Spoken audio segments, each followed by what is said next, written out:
Chapter 3 periodic classification of element. बेटा यहाँ से जो ये टॉपिक शुरू होगा ना, मेन टॉपिक यही है, यही सब एग्जाम में पूछते हैं। जैसे क्या है, ट्रेंड्स पूछते हैं आपसे, तो आपसे पूछेंगे what are the trends of the physical properties in modern periodic table. तो कौन कौन सी फिजिकल प्रॉपर्टीज हमारे कोर्स में है, पहले से शुरू करते हैं। टॉपिक है बेटा फिजिकल प्रॉपर्टीज। ये सब 10th में थोड़ा सा था पहले, लेकिन इन्होंने पूरा चैप्टर ही डिलीट कर दिया, तो आपको शुरू से पढ़ना पड़ रहा है। Physical properties and their trends, ये है, आपने पिछली क्लास में नोट किया था ये, इन मॉडर्न पीरियोडिक टेबल। इन मॉडर्न पीरियोडिक टेबल ध्यान से सुनेंगे। तो पहला जो प्रॉपर्टी है, सबसे पहली जो प्रॉपर्टी है उसका नाम है एटॉमिक साइज। एटॉमिक साइज की पहले डेफिनेशन है, कुछ टाइप ऑफ एटॉमिक साइज है वो सुनिए, फिर इनके ट्रेंड सुनते हैं। एटॉमिक साइज का जनरल मतलब क्या होता है कि भैया कोई एटम है, उसके न्यूक्लियस के सेंटर से बाहर वाले शेल का गैप, एटॉमिक साइज लिखा हो या एटॉमिक रेडियस लिखा है, एक ही बात होता है। साइज और रेडियस एक ही बात है। एटम से स्फेरिकल मान के चलते हैं ना, तो सेंटर से बाहर वाले शेल का जो गैप है उसे एटॉमिक साइज या एटॉमिक रेडियस बोलते हैं। तो एटॉमिक रेडियस के अलग अलग टाइप्स हैं जो तुम्हें पूछेंगे, आपको पता होना चाहिए। एक आपने 3 टाइप लिखे हैं। एक आपने लिखा कोवेलेंट रेडियस, ये सब मॉलिक्यूल के लिए। कोवेलेंट का मतलब, कोवेलेंट आपको पता है, जब इलेक्ट्रॉन शेयर करके बॉन्ड बनता है उसे कोवेलेंट कहते हैं, है ना।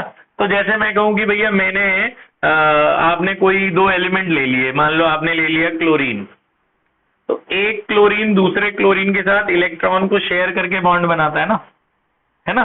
तो ये क्लोरीन है और ये दूसरा क्लोरीन, ये मान लो ये पहला क्लोरीन है, ये दूसरा क्लोरीन है, दोनों ने इलेक्ट्रॉन शेयर किया हुआ है, इनमें बॉन्ड बना हुआ है।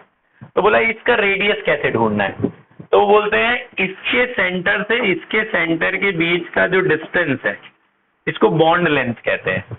इसके सेंटर से, एक इस क्लोरीन के सेंटर से दूसरे क्लोरीन के सेंटर के बीच का डिस्टेंस है, उसे बॉन्ड लेंथ कहते हैं।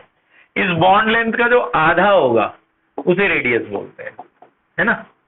ये पूरा बॉन्ड लेंथ है, यहां से यहां तक बॉन्ड लेंथ है। तो मान लो बॉन्ड लेंथ है अगर 100, तो जो रेडियस होगा उसका आधा होगा। रेडियस कितना होगा, 50। तो आपसे कोई बोले जी कोवेलेंट रेडियस क्या है, अगर बॉन्ड लेंथ 100 है तो कोवेलेंट रेडियस 100 का आधा होगा। 100 का आधा कितना होगा, 50। ठीक है, तो कोवेलेंट रेडियस का मतलब सेंटर से बाहर का गैप। तो इस बॉन्ड का आधा करोगे तो कोवेलेंट का रेडियस मिलेगा।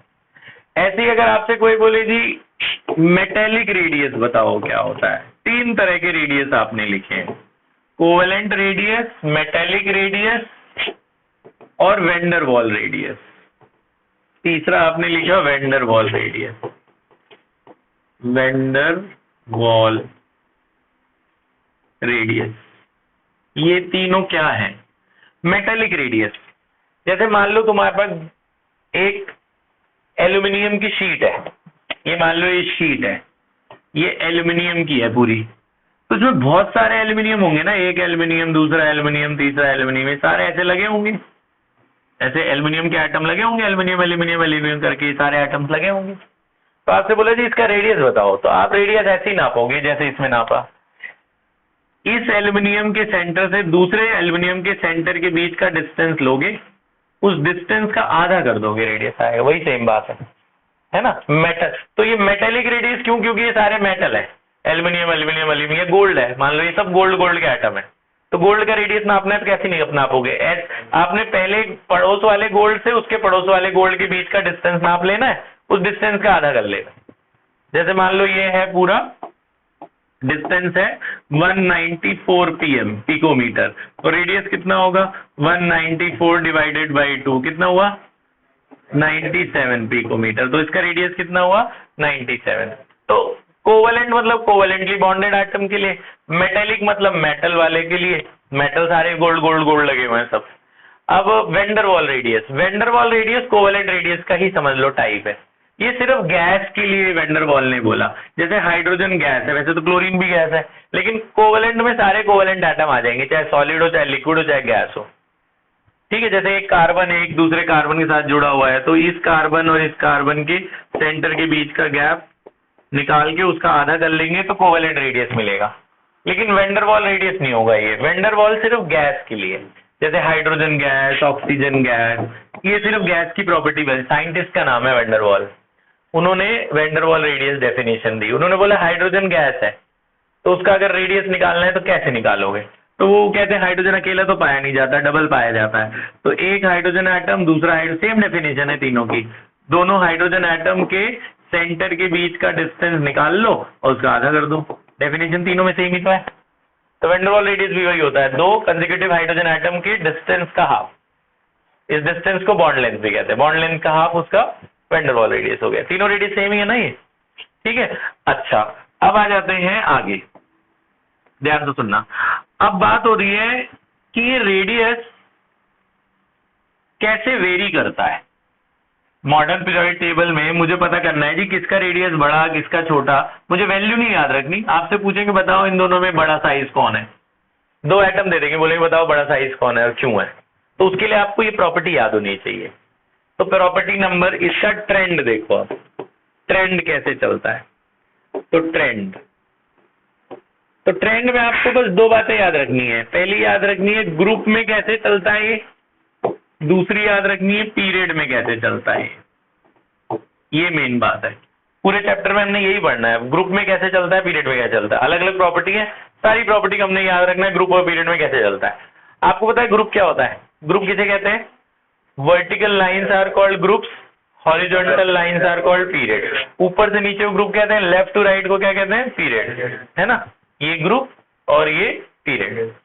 अच्छा, जैसे मुझे पता करना है जी, पहला ग्रुप है लिथियम सोडियम, है ना, होता है ना हेलन वाला group, lithium sodium potassium rubidium caesium francium, ठीक है जी, ये तो हो गया ग्रुप। तो ग्रुप में कैसे चलता है ट्रेंड साइज का, वो बोलते हैं down the group size increases, जैसे जैसे नीचे जाते जाओगे साइज बड़ा होता जाएगा।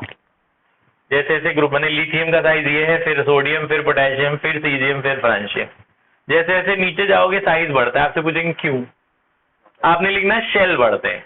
लिथियम के पास एटॉमिक नंबर कितना है, 3, कॉन्फ़िगरेशन कितनी हुई 2,1, 3 की, ये 11 कितना हुआ 2, 8, 1, इसके बाद 2 शेल, अगले बार कितनी हुई 3, 11, 19 क्या होगा 2, 8, 8, 1, इसके बाद कितनी शेल हो गई 4, इसके बाद 2 शेल है, इसके बाद 3 शेल है, इसके बाद कितनी शेल हो गई 4।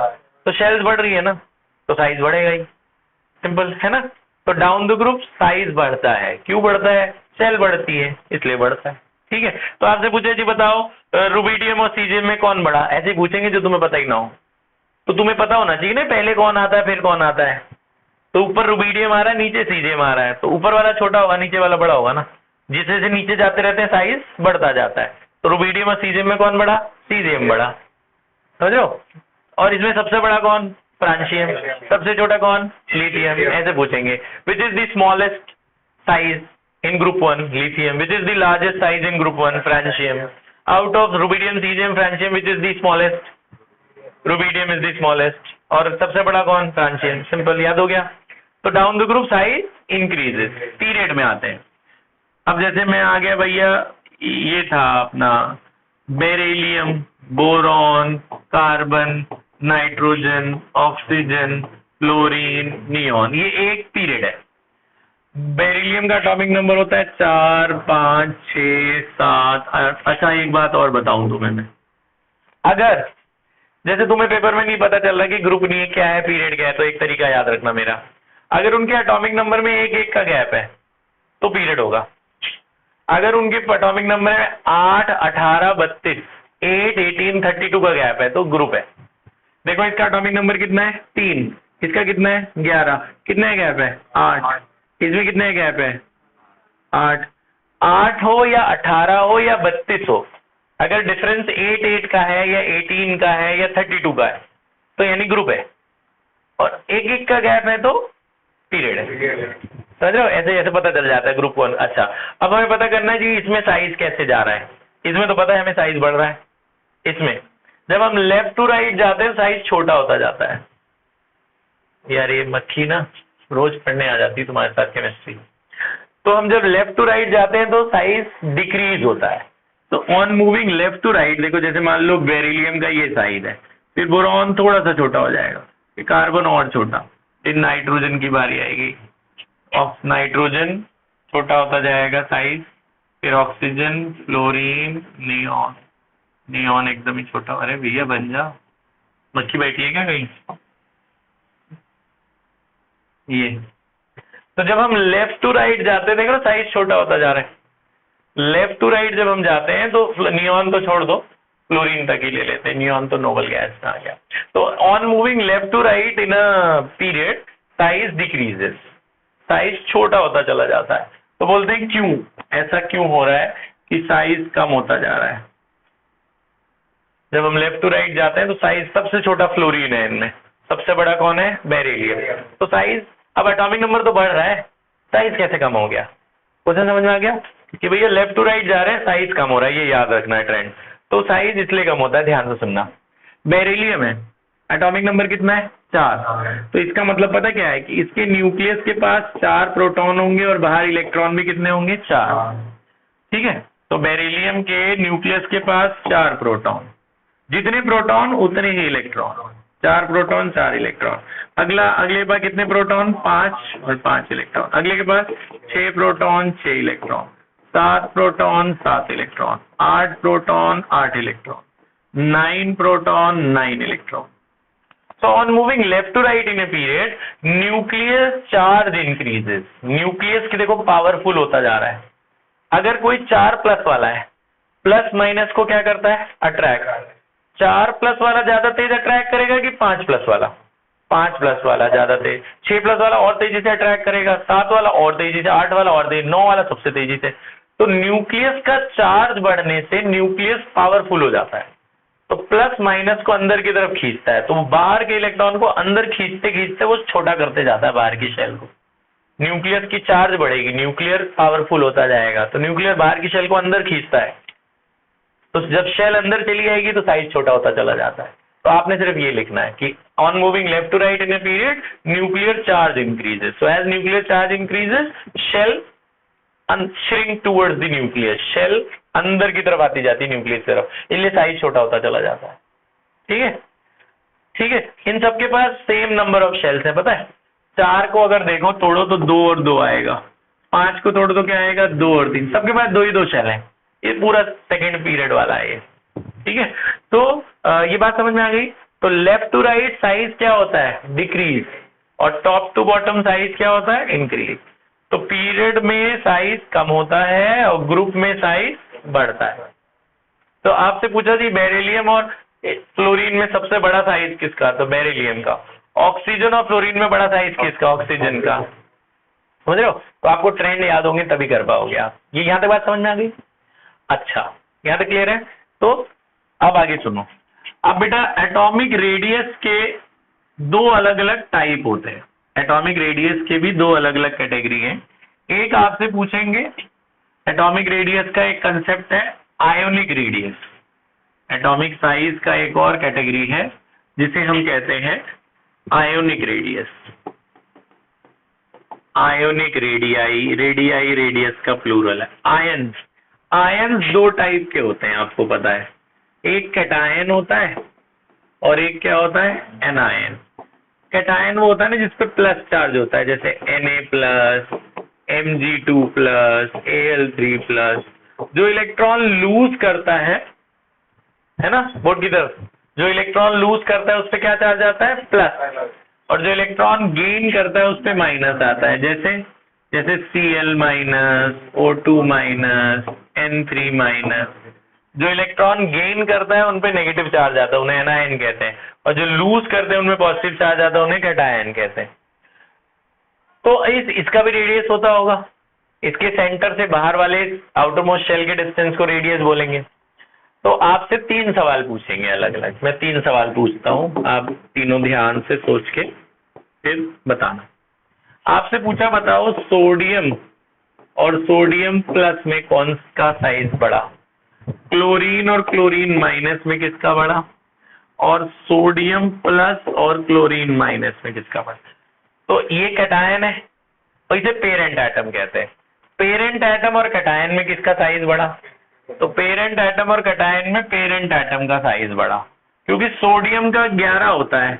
11 का मतलब क्या हुआ? 281। और इसमें ने एक इलेक्ट्रॉन लूज कर देता है तभी तो 2s आता है। तो इसके पास कितनी शेल है? 3 शेल। इसके पास कितनी शेल है? 2 शेल। शेल कम हो गई, साइज छोटा नहीं हो गया? एक रीजन, ठीक है, शेल कम हो गई, साइज छोटा हो गया, ठीक है। अब आ जाओ इसमें, इसका है 17, 17 का मतलब क्या होता है? 2 8 7, इसमें एक गेन कर लेगा तो क्या हो जाएगा? 288। तो एनायन और पेरेंट एटम में एनायन ज्यादा, क्योंकि एक इलेक्ट्रॉन गेन करता है। एक दो रीजन है इसमें, भी दोनों रीजन बताता हूं। देखो शेल तो दोनों में सेम है, तो इसका साइज बड़ा क्यों हुआ? दूसरा रीजन ये है, ध्यान से सुनना, जब क्लोरीन है, मान लो ये क्लोरीन का न्यूक्लियस है, जब वो इलेक्ट्रॉन गेन करता था ना, माइनस चार्ज कहाँ आता है? माइनस। क्लोरीन के बाहर कौन पाए जाएंगे? ये न्यूक्लियस है, न्यूक्लियस के बाहर क्या पाए जाएंगे? इलेक्ट्रॉन। पता है ये जो अपना माइनस प्लस है, आता कहाँ है? माइनस प्लस आता है न्यूक्लियस के ऊपर। जैसे ये क्लोरीन का न्यूक्लियस है, ये क्लोरीन का न्यूक्लियस है, न्यूक्लियस के ऊपर आएगा ये नेगेटिव चार्ज। ये जो नेगेटिव चार्ज आता है लूज करने, गेन करने के बाद, तो न्यूक्लियस पे आता है। न्यूक्लियस के बाहर क्या चार्ज आ गया? नेगेटिव। और बाहर क्या है? वो भी इलेक्ट्रॉन है, वो भी नेगेटिव है। तो नेगेटिव नेगेटिव को क्या करेगा? रिपेल करता है, रिपेल करता है, साइज बड़ा हो जाता है। तो इसमें शेल तो सेम ही है, एक इलेक्ट्रॉन जोड़ने से कोई इतना रेडियस में फर्क तो पड़ेगा नहीं, लेकिन बहुत फर्क पड़ता है। क्यों? क्योंकि नेगेटिव चार्ज आता है न्यूक्लियस के ऊपर, न्यूक्लियस पे माइनस और बाहर इलेक्ट्रॉन भी माइनस, माइनस माइनस को क्या करेगा? रिपेल। तो न्यूक्लियस इसको धक्का, पहले खींच रहा था, अब रिपेल कर देगा, रिपेल कर देगा तो दूर चला जाएगा, तो साइज बड़ा हो जाता है। और इसमें देखना, इसमें सोडियम पे जब प्लस चार्ज आएगा तो सोडियम की न्यूक्लियस पे प्लस आएगा, प्लस माइनस को क्या करेगा? अट्रैक्ट। तो अट्रैक्ट करेगा तो साइज छोटा हो जाता है, इसलिए ये इससे छोटा है, ठीक है। तो जो प्लस माइनस आता है वो किस पे आता है? वो न्यूक्लियस पे आता है। तो अट्रैक्शन रिपल्शन उसकी वजह से होती है, उसकी वजह से साइज घटता बढ़ता है। अब कैटायन और एनायन में एनायन बड़ा होता है। कैटायन और एनायन में कौन बड़ा होता है? एनायन। वही सेम रीजन। हरी बात समझ में? अच्छा, दूसरी बात, ये बात समझ में आई। तो कैटायन का साइज छोटा होता है, एनायन का साइज बड़ा होता है। अगली बात, अब आपसे पूछा जी Na plus Mg2 plus Al3 plus में तीनों में बड़ा कौन? तीनों पे प्लस चार्ज है, इनमें बड़ा। तो याद रखना मेरी बात, जितना ज्यादा प्लस चार्ज बढ़ता है उतना साइज छोटा होता जाता है। सबसे बड़ा Na, तब Mg, तब Al3 प्लस। जितना ज्यादा प्लस चार्ज बढ़ेगा उतना साइज छोटा होता चला जाता है, क्योंकि न्यूक्लियस पे आएगा वो प्लस चार्ज, और न्यूक्लियस बहुत तेजी से फिर खींचेगा शेल को, तो साइज छोटा। तो as positive charge increases size decreases. तो वहां जो फॉर एग्जांपल लिखा था वहां ये लिख देना, ठीक है। As positive charge increases size decreases, ठीक है। अब हमसे पूछा जी बताओ F minus O2 minus N3 minus में किसका साइज बड़ा? इसमें उल्टा, जिसका माइनस चार्ज ज्यादा उसका साइज ज्यादा, इसमें वो ज्यादा, ये फिर ये फिर ये फिर ये। तो as negative charge increases size increases, as positive charge increases size decreases. याद रखना, जितना ज्यादा नेगेटिव चार्ज उतना ज्यादा रिपल्शन ज्यादा बड़ा साइज हो जाएगा, ठीक है। तो पॉजिटिव चार्ज में साइज छोटा होता जाता है और नेगेटिव चार्ज बढ़ने से साइज बड़ा होता जाता है। तो वहां फॉर एग्जांपल में जो लाइन छोड़ी थी वो लिख लेना, ठीक है। कर लो, यहां तक पॉज कर दे बेटा।